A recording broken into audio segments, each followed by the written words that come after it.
diretamente à simetria. E essas componentes podem ou não ser eliminadas. Se elas são eliminadas, eu tenho uma descrição. Se elas não são eliminadas, eu tenho outra descrição. Tarefa árdua, mostrar que as duas descrições são equivalentes. Então, isso foi o que ocupou uma parte da literatura na área no início da década de 70. E aí, por isso, até que em 79, nós estávamos lá Schleier, ganharam o prêmio Nobel, porque ficou claro nos trabalhos então, iniciais da década de 70 que eles realmente tinham uma boa teoria eletrofrágil. Porque ela elementária era renormalizável, apesar de toda essa discussão. Está claro o conceito?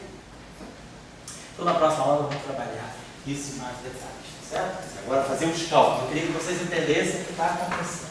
Tá?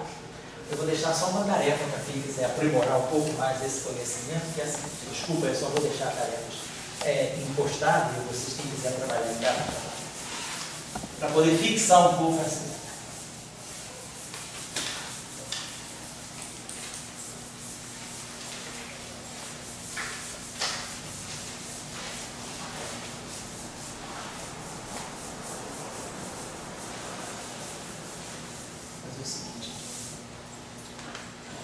Então, tarefa.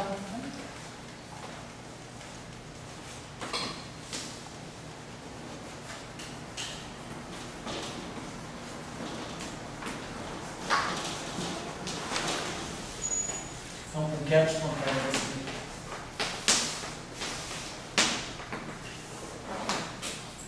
Então, a tarefa é a seguinte. Vamos pegar aqui o nosso campo escalar. Então, pegar aqui o nosso usual, o Maxwell.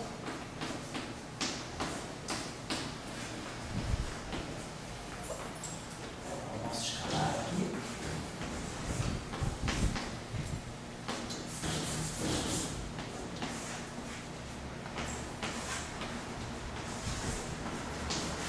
Vamos ver que a gente esteja trabalhando justamente. Estamos trabalhando na situação de quebra espontânea de simetria. Então, verifique.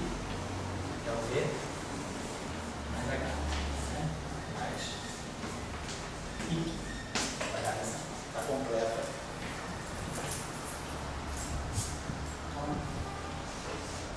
Vamos escrever o Lagrangiano. Então, não em termos de fio, mas em termos de H e de Psi. Então, vamos escrever o nosso Lagrangiano em termos do AMI,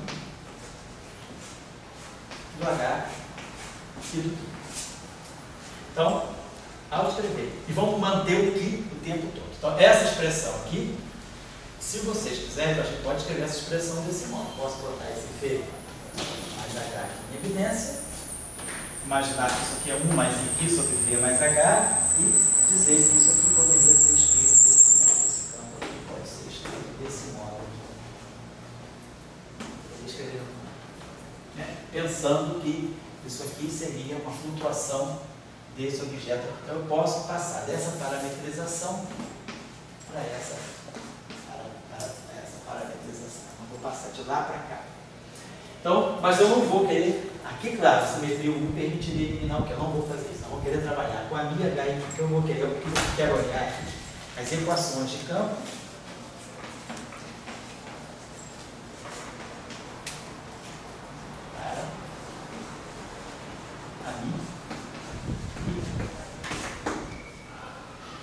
E depois vamos querer ver as funções de Green. Vamos tirar uma função de Green do AMI com AMI, uma função de Green do AMI com AMI, e uma função de Green do Q com Q. E vamos observar o seguinte, que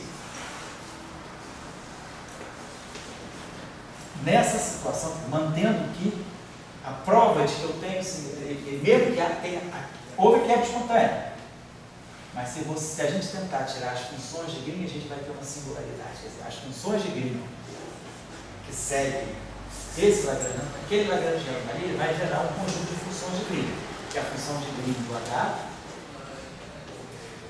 com H, função de Green do A com Q, do Q com Q e do A com A. Nós vamos ver que nós temos um problema. Vai ser necessário fixar o Green. Para tirar essas funções de Green, será necessário fixar o Green. O que a gente sabe, em geral, é o seguinte, que quando a gente não tem simetria de gauge no lagrangiano, a gente consegue tirar as funções de gauge sem problema.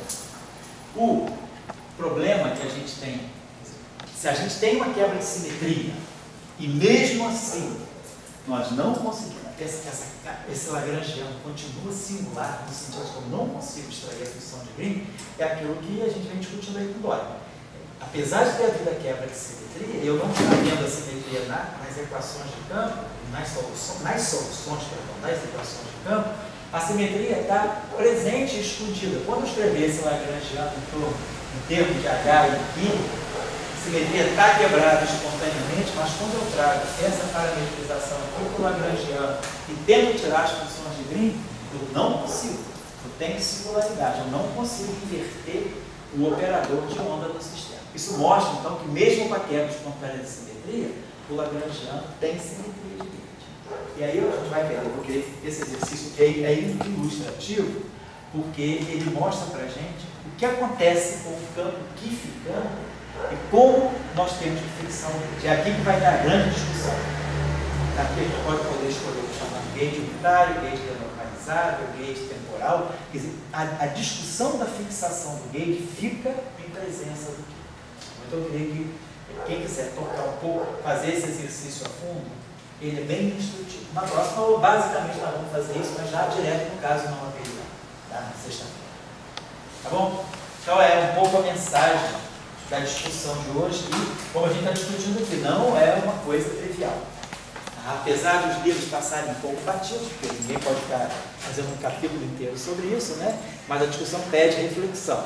Pensar sobre isso aí é um caso, é uma coisa assim que precisa cada um se convencer de como a coisa funciona. Não é simplesmente fazer o exercício, fazer vamos dizer assim, as operações matemáticas que estão implícitas aí no exercício, mas é entender como é que você está conversando com a simetria e com os campos do problema. Bom, então a gente para por aqui, obrigado aí.